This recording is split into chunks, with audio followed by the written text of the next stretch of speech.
Hello बच्चों, कैसे हैं आप सभी। मैं आशा करती हूँ आप सभी लोग स्वस्थ और प्रसन्न होंगे। आज हम हमारा पाठ कहानी लेखन को पढ़ेंगे और समझेंगे। आइए इसे प्रारंभ करते हैं। यह है पाठ 20, कहानी लेखन, स्टोरी राइटिंग। कहानी सुनना हम सभी को अच्छा लगता है। हमारे दादा दादी, नाना नानी, हमारे जितने भी बड़े हैं वो हम लोगों को कहानी सुनाते हैं। कहानी लेखन और कहानी बोलना अपने आप में एक कला है। आइए शुरू कर। सभी बच्चों को कहानी सुनना बहुत अच्छा लगता है।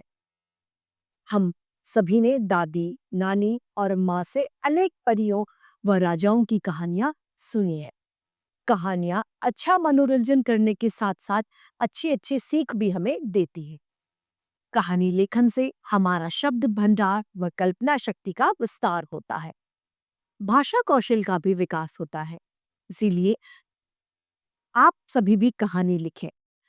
आपसे कोई आपसे छोटा भाई बहन कहानी सुनने को कहे तो आप झटपट से एक मजेदार सी कहानी उसे सुना पाए। कहानी लेखन के अभ्यास के यहाँ पर तरीके दिए गए हैं। पहला ये है कि चित्र संकेत द्वारा हमें कहानी लिखनी है। दूसरा है संकेत बिंदुओं की मदद से कहानी लिखें। तीसरा है किसी मुहावरे, लोकोक्ति या शिक्षा के आधार पर हम कहानियों को लिख दें। यहाँ कुछ कहानी दी जा रही है, इन्हें पढ़ते हैं और समझते हैं। पहला है गर्वीली मेंढकी। संकेत दिए जा रहे हैं। गर्वीली मेंढकी खुद को बहुत बड़ी समझती थी। यानी मेंढकी ने बच्चे मेंढकी के बच्चे ने एक दिन बैल को देखा। जब मेंढक के छोटे छोटे बच्चे हैं वो किसको देखते हैं? बैल को देखते हैं। जब वो बैल को देखते हैं तो अपनी माँ को बताते हैं कि माँ देखिए इतना बड़ा जानवर। मेंढकी ने अपना शरीर फुलाया। मेंढक ने क्या किया? अपने शरीर को फुलाना शुरू कर दिया। बच्चों ने पूछा इतना बड़ा? बच्चों ने कहा हमसे भी बड़ा। अंत में मेंढकी का शरीर फूट कर फूल कर फट जाना। अब क्या हुआ? उसका शरीर फूलकर फट गया।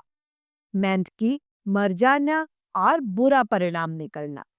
और मेंढकी मर जाती है जिसका बुरा परिणाम। अब इस कहानी को कैसे हम कहेंगे? एक बार एक मेंढक थी। वो मेंढकी अपने बच्चों के साथ में तालाब में रहा करती थी। एक दिन एक बड़ा बैल तालाब का पानी पीने उसके तालाब के किनारे आया। मेंढकी के छोटे छोटे बच्चों ने उसको देखा।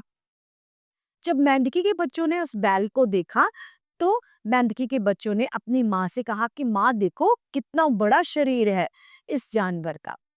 मेंढकी क्या करती है? अब अपने बच्चों को खुश करने के लिए या फिर उसकी होड़ करने के लिए अपने शरीर को फुलाने लगती है।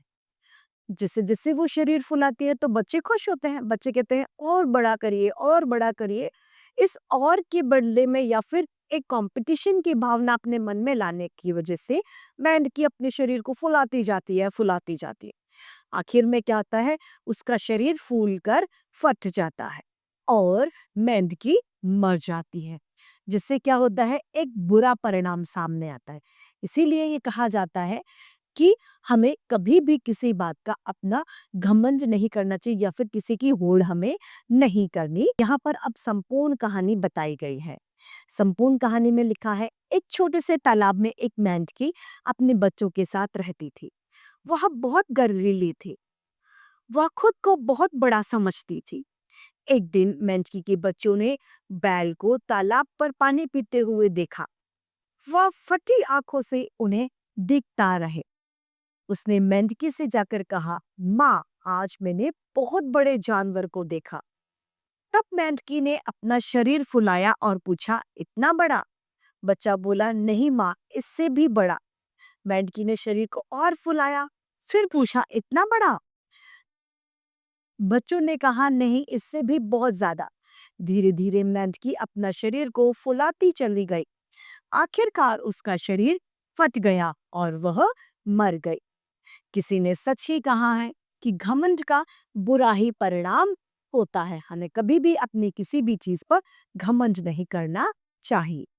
तो इस तरीके से हमारा ये पाठ कहानी लेखन समाप्त होता है। मैं आशा करती हूँ सभी को यह पाठ भली-भांति रूप से समझ में आया होगा। आज के लिए इतना ही, फिर मिलते हैं। धन्यवाद।